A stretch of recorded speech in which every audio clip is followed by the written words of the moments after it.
You're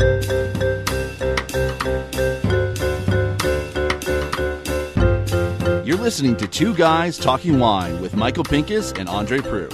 Michael? Andre, it's time for another deep dive into the world of Sangiovese. But first, a message from our lack of sponsors. Oh, that's true. Patreon.com/2guystalkingwine. We do not make much money on this podcast, but we very much appreciate the support from the people who do support us. And I know there's a few more of you that can definitely afford a couple bucks a month. It helps us keep the lights on. We have to pay for hosting costs. We have to pay for equipment costs. And everything that we're using to record has been thanks to the support of listeners like you. So, carry on. We have been to Valdarno di Sopra. We've been to Ruffino. We've been to Chianti Classico, all in search of what makes Sangiovese a special grape. And you have enjoyed every single stop along the way. I'm still a bit surprised at the versatility of the grape. I am ready to take you back to Vino Nobile. Excellent. I really liked last one. We're going to be talking to one of the best producers of the area, Boscarelli. And I sat down with Luca Di Ferrari. That's the man's name. I thought you'd love it. The Ferrari name, to discuss all things Vino Nobile. But before we do, I'd like to do one more plug for Patreon, because we spoke to Luca for well over half an hour, and that is behind the paywall. And excellent. If you want to hear everything that we talked to Luca about, we talked Pieve, we talked sweet wines, we talked about past vintages. If you want to know what past vintages of Nobile are like from one of the guys who definitely knows each and every vintage, get behind the paywall, pay your $5, and take a listen. So, Andre, you know what? Kick us off. The history? Sure. Because it started many, many years ago, century ago. And the history and the quality and the location and the climate of the region in which we are. And for the future, I hope, because we can show that we can make quality and important wine. This is not only the past, but it's also the future.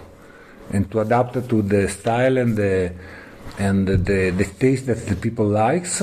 And in absolutely, we think that there is an appellation that suffer less than other regions for the climate changing and the style of the wine, because the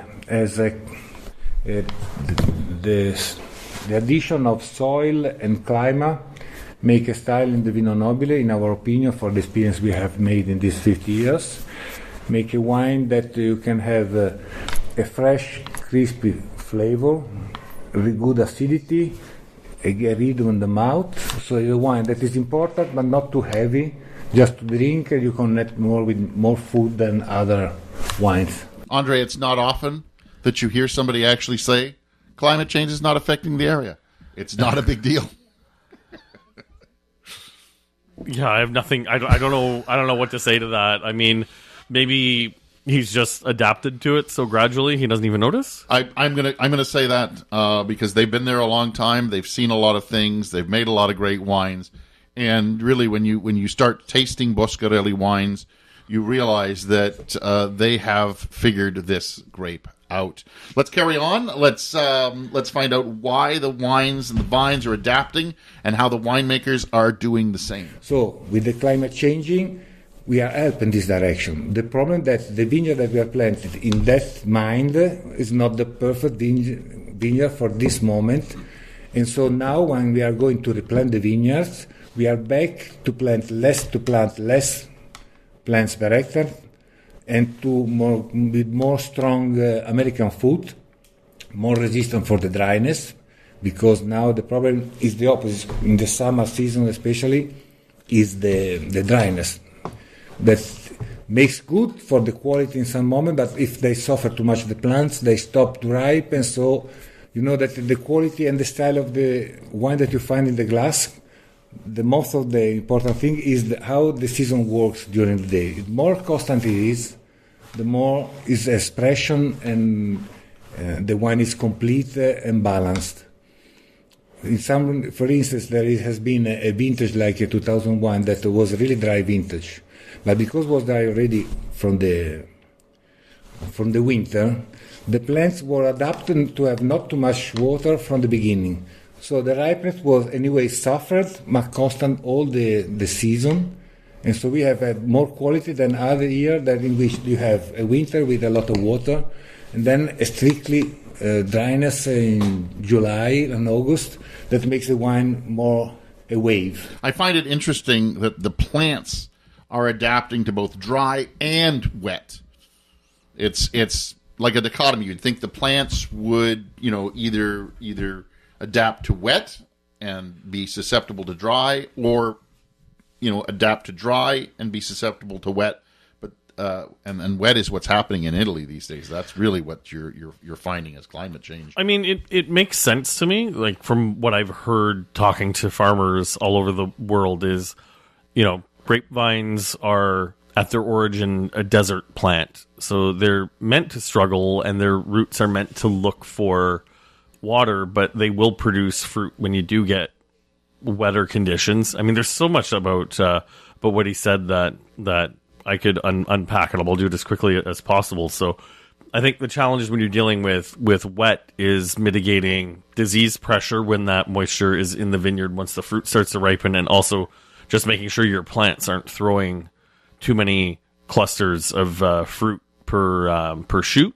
So you're talking about a dry harvest, obviously. Well, not even necessarily a dry harvest, just like managing your crop yields if you get a wet year, right? Like a wet year, you'll still get fruit, but you're going to have to worry about quality. You're going to have to worry about diluted berries. Like there's a lot of stuff to have to deal with. Disease. But it does make sense to me that the plants would adapt to that. And then him talking about rootstock, like really, really quickly there. I've been saying it for more and more is there's going to be a lot more discussion about rootstock taking place in the wine world, to the point where I think it's going to be a more mainstream conversation in the next 3 to 5 years. But so I know that you have tried a little bit of Poliziano on the last podcast. That was my first time. You don't drink a lot of Vino Nobile. I do not. So when I tell you the drinkability of these wines was very harsh, especially when they were young.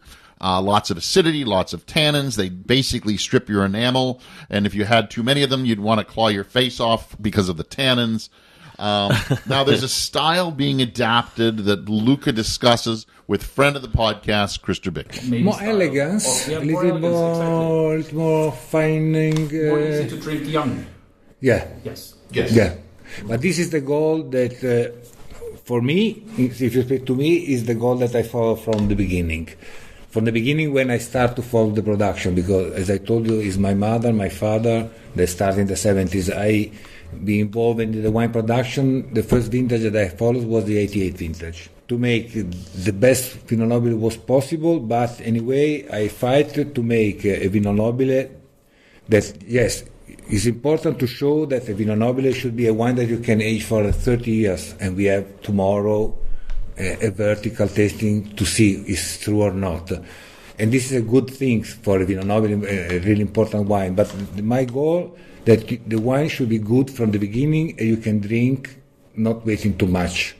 Of course, a Vino Nobile is good between an aging between 7 to 10, 12 years, in my opinion. But I like to find a wine, if in spite of the evolution, still the crispy nose, and not too much evolution. I hated the oxidation part. I was mentioned to Andre, Nobile it was a tough wine to drink, especially young. Yeah.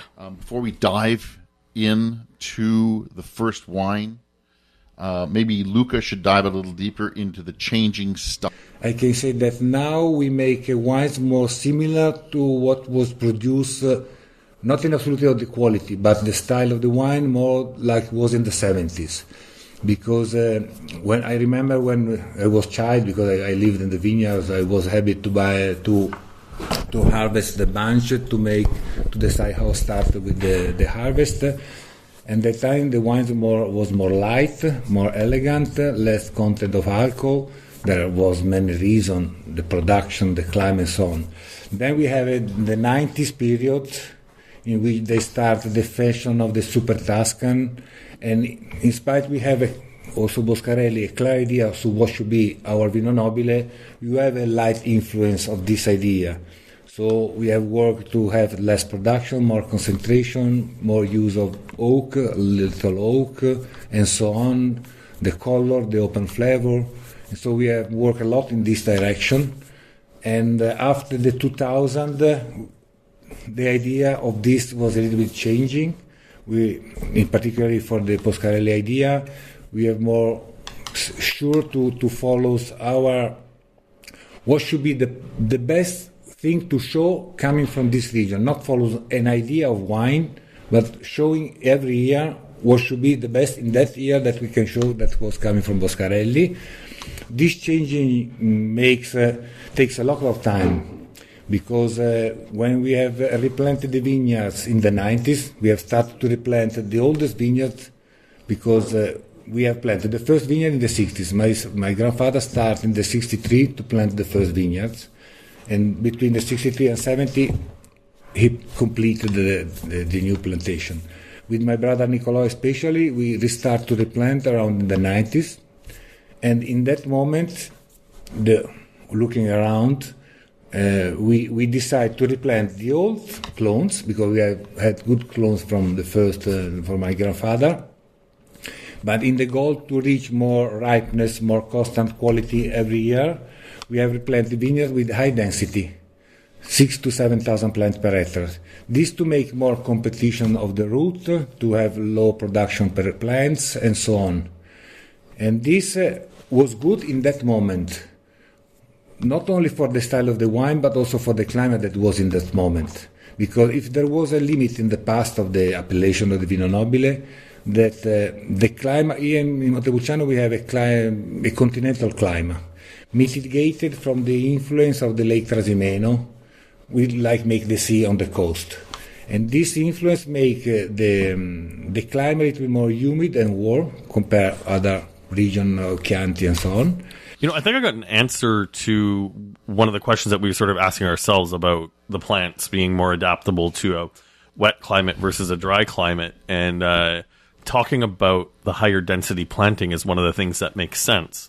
Because when your plants are closer together, when you have an abundance of resources and water, you're making the plants fight for the same resources, right? Yeah. So where do your roots go if you're fighting for resources closer to the surface when you're dealing with a wet vintage? They have to go down. They have to go down. So, I know we have some vineyard people who listen to this podcast. If what I just said was nonsense, please slide into the DMs. But I'm curious. No, that's exactly what it is. I've heard about high density planting before, so it made all much sense to me. So what was really nice about Boscarelli was that they sent us a bottle of the Reserva wine. Now this is a special wine, and I really appreciate Boscarelli's approach to Reserva, because they don't make it every year. They can actually go through the years that they don't make it or that they do make it. And they only do it in special years, special harvests. And we're going to learn the difference between the two styles of wine, the Vino Nobile and the Reserva. We are back to make Reserva, the classic Reserva, around 2010. Because the problem is that our Reserva, the black label, of course, is a wine that we produce, but it has Cabernet Merlot. Mm-hmm. So when the people in the past, in the beginning of the 2000s, drink a Vino Nobile of Boscarelli with Sangiovese and Canaiolo, has an idea of the wine. Then take a Reserva, they do not find the style of the Vino Nobile, because in the Sottocasa, in the black label, there was also Merlot and Cabernet. So when we were ready to have vineyards of Sangiovese 100% with really great quality, we started again to produce the white label. And so the Reserva that we have, the 21, come from vineyard that we have replanted with my brother Nicolò between the 95 to the 2005. And so our vintage with high density, so our minimum 15 to 20 years old. And so we have started from the 2010 to have again a Reserva. And of course, if you check in the last 10 years, you can have the Reserva in the 11, 12, not in the 14. Not many bottles in the 17 because it was really warm vintage, and but in general change the quantity produced, because in some years that are more difficult, we use the best vineyards to have the Vino Nobile, because the most important one is the Vino Nobile for Boscarelli. Is the first 2,000 bottles was sold in the 68 vintage. The first release was 68, and this is the wine that is present in the 35 markets that we have. Is the wine that must be there. Our first thought when we have finished the harvest is to see if we have the Vino Nobile, and if the vintage is more difficult, we use the Reserva, the old vineyard, the best vineyard to make this wine. Then when we have made this, we decide how to manage the rest. So I find that interesting that they literally want to make the Vino Nobile, the base model wine, let's call it that for lack of a better, I never liked lower tier or whatever, but the base model wine is what they go for first. And then they try to figure out with the reserve. There's a lot of wineries out there who are always looking to put reserve on the label, even in a non-reserve year, just so they can get a few extra bucks. And you for doing that. Sorry, I know I'm not supposed to curse anymore, but That's okay, it'll be bleeped. I really hate wineries that feel the need to make a reserve wine. Willy-nilly use the term reserve, and it's not reserve quality wine. We should keep that in mind here in Ontario and everywhere in the world. It's marketing nonsense to get people to buy your wine. I think everything.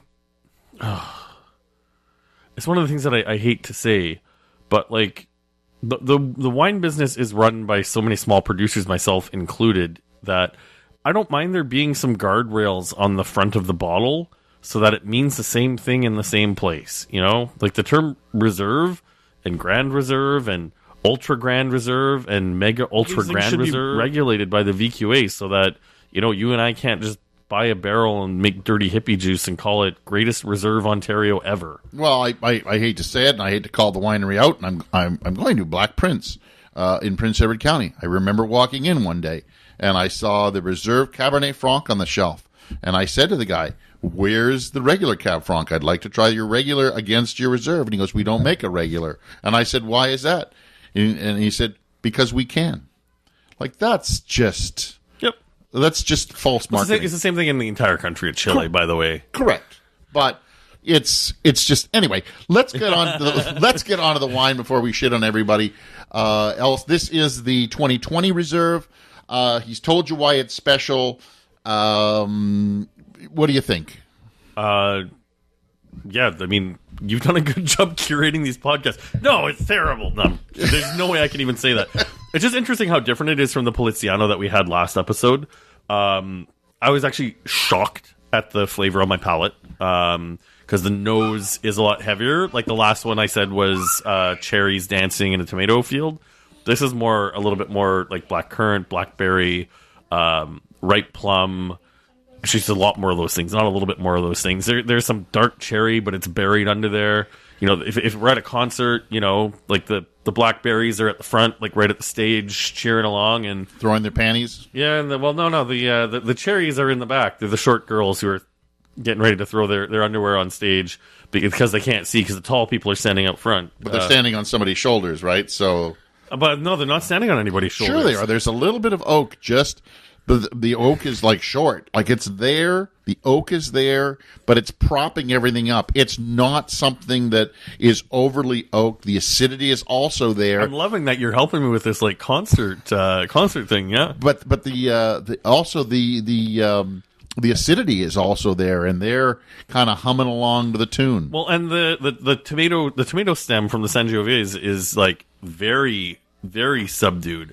So, like, if we're going with the concert reference, the tomato stem is, the roadie was smoking a cigarette when he set up the stage, and it was put out a half hour before everyone walked in, but you're still getting a little bit of that smell. So, like, it's got a little bit of that lingering tomato stem, but it's just really well integrated with the tannins are more aggressive and firmer on this, even though it's a year older. I think this needs a lot more time in a cellar before it hits its prime. But, and as someone who completely maintains that I like my wines younger, But when the tannin falls off, like we're drinking this in 2026, I think 2030 would probably be the window where it starts, like 2030, 2035, and then after that it'll probably start. Well, Vino Nobile is known for its ageability, so that's what makes it so exciting. Now, normally wineries shy away from talking Parker these days, but Luca didn't, probably because they had a different opinion about Parkerization of wine. It's true that we try, like the old producer, to follow a little bit the idea of the Parker style. But soon I realized, because I made this influence on me and my mother too, and my brother, we realized that was not the correct way to make, because especially for the kind of grape and wine produced in the 90s, the wines of this appellation, if you connected the acidity and the style of tannins with the oak, too much oak, was not a wine balanced.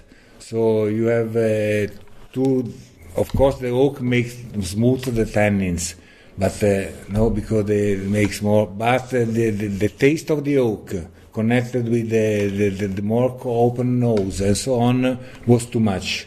And for this reason that from the 2000 we decided to be more light with the oak, to limit the oxidation, because for instance we have made experiment in the 90s to age the Sangiovese in barrique in tone of 3.5, 5 hectoliters, and we also have seen that also the exudated part, the evolution that has the wine in this kind of oak for a Sangiovese is too much.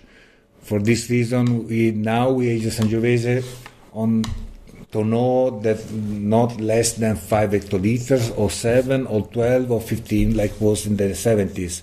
We have been sensible to this. We realized quickly, in 2, 3, 4 production, that was not the way. So it's nice to see a winery realize and stick to their guns about the way that they make wine, and not just blindly following the trends that Parker threw out there. It's a risk when you do that. Like one of my beloved wineries in Saint-Emilion, Chateau La Rose with his Ed, out of all the Grand Cru Class A's, they're probably the most affordable, and it's because they chose to stick to their guns.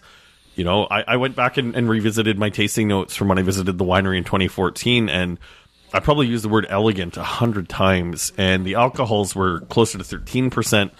Where, like, even in 2014, I was still finding 14.5% wines on the regular in the region. But I think being true to a vision is admirable. And it sucks that maybe Guy Meslin didn't cash in on the Parker trend, and then after that the China trend in Saint-Emilion. But for us consumers, we now have the ability to access those wines, and when we're playing the long game, these are people who are going to look like trendsetters. I think that's very true. I think that if you stick to your guns, stay with the way you like to make wine, and not follow the trends, not suddenly planting half your vineyard to Pinot Grigio because that's what everybody wants, or Marquette in Ontario, or Marquette. As long as you stick with what your original plan, you can obviously, realize where trends are going, and if you decided to plant too much, say, Cabernet Sauvignon, it's time to get rid of that. We think of the Cave Spring with the Vine Hospital, and they were like, okay, you know what, we're getting rid of those vines. But I mean, it doesn't make sense to follow a lot of trends. Here we go. We're going to go off the beaten path of Vino Nobile, and we're going to open a bottle of Sotto Casa. Now, Luca hinted at this a few minutes ago. It's a blend of Sangiovese, Cabernet, and Merlot, but they shied away from using this blend as their reserve, and Luca explains their other wine in this clip. We keep speaking about the classic wine, so Sangiovese with local grape, indigenous grape. We speak about the Nocio. Nocio is our not historical but almost historical vineyards, because it's a vineyard that we have bought in the 88 from our farmers. So it was a vineyard that we know very well from the 60s, because it was planted together with our vineyards, with our farm, from our farmer. We bought in the 88, and we realized with the first production in the 90 and 91 that the texture of the tannins was different from the rest of the property. The notch, as I told you, is a vineyard 80 meters higher compared to the rest of the Boscarelli vineyards. On the top of a hill exposed to southwest, with the more light soil, a different soil compared the red soil that we have, more sandy and clay. And so we decided in 91 to bottle separate, because the texture and the rhythm of the tannins in the mouth was different from the rest of the wine of the production that we have in our wines. So we are starting in the 91 to make this wine, and we have never produced this wine using grape from other vineyards. In some situations we have used the Noce to help the Vino Nobile Reserve and so on, but never the opposite, because the rhythm is different in our opinion. It's anyway rich in tannins. And aside this, there is the dark side of Boscarelli, as I told you, is the Sottocasa, the black label, because like we spoke before, there was the trend in the 90s of super Tuscan, rich wine and so on, when was the moment to replant the vineyards, beside the house, our historical vineyards in the 95. We have selected the clone of Sangiovese, the Prugnolo Gentile historical, the clones that we have. But we have not at that time in the vineyard Cabernet Merlot. So I was curious to see, not to produce in absolute, but to know what you have in your hand. You have Cabernet and Merlot in your vineyards. And so when we have planted the vineyards, we have planted, aside the Sangiovese, 4 rows of Cabernet Sauvignon and 2 rows of Merlot, just together. And just to see what should be interesting or not. When the other producers say, I make this with Cabernet, I did not realize what should we have this. And so we have started in the 2001, because the first winter, of course, was too young, to harvest these 3 different grapes that we harvest in 3 different moments. And at the beginning it was blended with other vineyards and was a Riserva Classic. Then, after this, we decide to produce from their own super Tuscan and super vineyards crew. So we harvest, we age separate the Merlot the 1st of September, then the Sangiovese at the end of September, the Cabernet the 10th of October. We age separate, of course, Cabernet Merlot in barrique, small tonneau, more oak. The Sangiovese more in the classic, as we learn. And then we put together after the aging, and we make this usually 5,000 to 7,000 maximum bottles of this. Is another view of the Vino Nobile. In some moment that has helped us also for the production, especially the Merlot in the 90s has helped to make more quality. Doesn't change too much the style of the wine, it brings more color, more floral part. This wine blew me away when I tasted at the winery. Now, we've opened the bottle, poured you a glass, and the tannins are just... And it's tight. It's closed off. They're grabby. I'm agitating, like I'm swirling the crap out of this wine, and I can get little whispers of it, where it's just, Sangiovese is a little like... Sorry to everyone in Italy about this for what I'm about to say, but it's a little like Baco Noir. Like we look at what a friend of the podcast Steve Byfield does, where he can take a Baco heavy blend and blend in some, well ripened Cabernet Franc or Cab Sauv to bring elegance and balance to it. And the Riserva is very good on its own, but it screams Sangiovese. Yes. And I'm not saying that in a bad way. It's very much got the identity Correct, to that. It's 100% Sangiovese. So, and the Sottocasa is there's just this elegance. It's taken the edge. It's completely gotten from our analogy for the last wine. There is no cigarette smell in this. There is no tomato stem. It is soft. It is even with the grippy tannins. I think in that same drinking window, 5 years from now, this is going to be. Oh, I think it's got. I think it's got longer. Oh, totally has longer, but I think in 5 years it's going to enter that phase. What I love about this is, so he talked about the Vino Nobile, he talked about the Reserva. Just at the beginning of that clip, he talked about Noccio, which is their single vineyard, and it's probably going to become their Pieve. Listeners who had listened to last week, they know what Pieve is, but it's probably going to... A quick Pieve is again a single vineyard with based on the church parishes that... It's geography. It's a cru. It's a cru. It's a cru without being premier or grand. It's just... It's going to be a cru. And they're thinking about it, but Noccio's got its own name. They have another idea for maybe what they're going to call their Pieve. They have all kinds of ideas. I didn't... You know what? You want to hear Luca talk about it?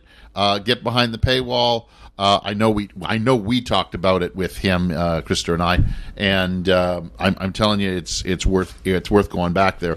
But I love that the other ones are all white labeled. This is black labeled. He calls it the dark side of Boscarelli, and the funny part is sotto casa means basically outside the house. So it's, the house is Vino Nobile. This one, it's a little outside the house.